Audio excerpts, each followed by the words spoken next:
ঢাকা ৪ আসনে নির্বাচনী প্রচারণার খবর জানাতে সরাসরি যুক্ত হচ্ছেন সুলতান মাহমুদ আরিফ।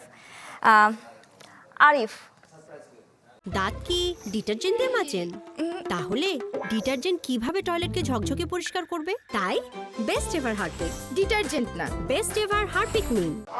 যেহেতু নির্বাচনের আর মাত্র কয়েকদিন বাকি এবং এর আগেই সবশেষ যে নির্বাচনের প্রচারণা তোড়জোড় সেটি কিন্তু চলছে। আমি এই মুহূর্তে রয়েছি পূর্ব জুরাইন, অর্থাৎ যেটাকে বলা হয় মেডিকেল রোডের মাথায়, সেই মাথায় রয়েছে। এবং আমি এখন যেটি দেখতে পাচ্ছেন যে নির্বাচনের প্রচারণা, এটি মূলত ধানের শীষ প্রতীকে যিনি নির্বাচন করছেন তানভীর আহমেদ রবিন, তার এই প্রচারণা। এবং এই ঢাকা ৪ আসন মূলত শ্যামপুর, কদমতলী এবং যাত্রাবাড়ির আংশিক নিয়েই মূলত ঢাকা ৪ আসন। এবং এখানে তানভীর আহমেদ রবিন ছাড়াও আরও ৭ জন প্রচারণা করছেন। তোর মধ্যে অন্যতম রয়েছেন জামায়াত ইসলামীর সৈয়দ জয়নুল আবেদিন, এবং বাসদের রয়েছেন জাকির হোসেন, সিপিবি রয়েছেন ফিরোজ আলম, তারপরে বাংলাদেশ সাংস্কৃতিক মুক্তিজোটে রয়েছেন সাহেল আহমেদ সোহেল, এবং বিএনপির যিনি রয়েছেন তানভীর আহমেদ, আমরা তার প্রচারণা রয়েছে। এছাড়া হাত ফাঁকা প্রতীকে নির্বাচন করছেন মুসাদ্দিক বিল্লাহ, এবং স্বতন্ত্র রয়েছেন মিজানুর রহমান। সব মিলিয়ে মোট 8 জন এই ঢাকা 4 আসনে প্রতিদ্বন্দ্বিতা করছেন, এবং প্রতিদিনই তারা তাদের যে প্রচারণা সেটি চালাচ্ছেন। এবং আজকে দেখতে পাচ্ছেন যে ঢাকা 4 আসনে যে মেডিকেল রোডের মাথা, অর্থাৎ পূর্ব জুরাইনের, এখান থেকেই মূলত তানভীর আহমেদ রবিন প্রচারণা চালাবেন।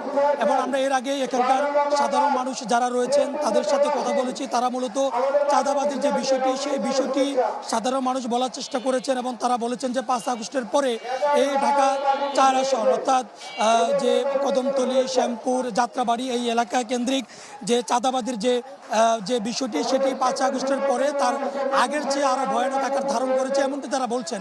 এবং তারা প্রত্যাশা করছেন যে যিনি নির্বাচিত হবেন তিনি মূলত এখানকার চাঁদাবাজির যে বিষয়টি, সেই বিষয়টি তিনি উৎখাত করবেন, এবং যারা প্রার্থী রয়েছেন তারাও কিন্তু সেই প্রতিশ্রুতি দিচ্ছেন। আরিফ, আপনাকে ধন্যবাদ। এবার ঢাকার বাইরের নির্বাচনী প্রচারণার খবর জানতে চলে যাচ্ছি নরসিংদীতে আছেন আমাদের সহকর্মী সঞ্জিত সাহা। সঞ্জিত।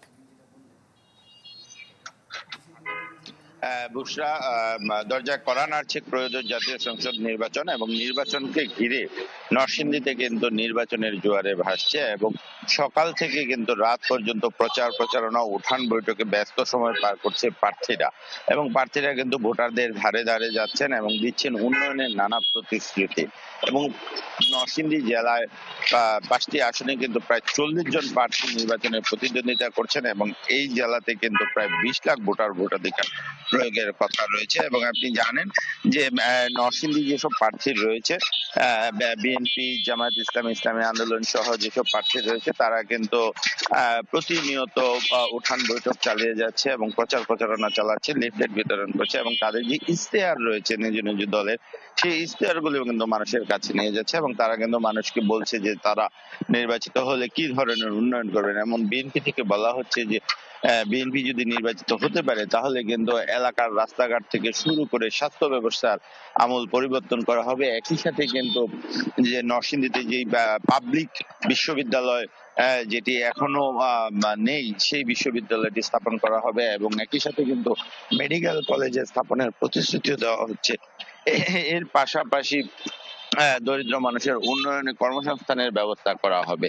তো সব মিলিয়ে যদি বলতে চাই যে নির্বাচনকে সামনে রেখে প্রার্থীরা উন্নয়নের প্রতিশ্রুতি নিয়ে ভোটারদের ধারে ধারে যাচ্ছেন, এবং ভোটাররাও কিন্তু নানা হিসাব কিতাব করছেন, এবং কিভাবে কাদেরকে ভোট দিলে এই শহরের উন্নয়ন হবে সেই বিষয়টি তারা বেছে নিয়ে ভোট দিবেন বলে আমাদেরকে জানিয়েছে। তো এই ছিল সর্বশেষ অবস্থা। বুশরা।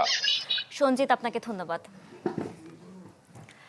দর্শক, ঢাকা এবং ঢাকার বাইরে থেকে নির্বাচনী প্রচারণার খবর জানাচ্ছিলেন আমাদের সহকর্মীরা।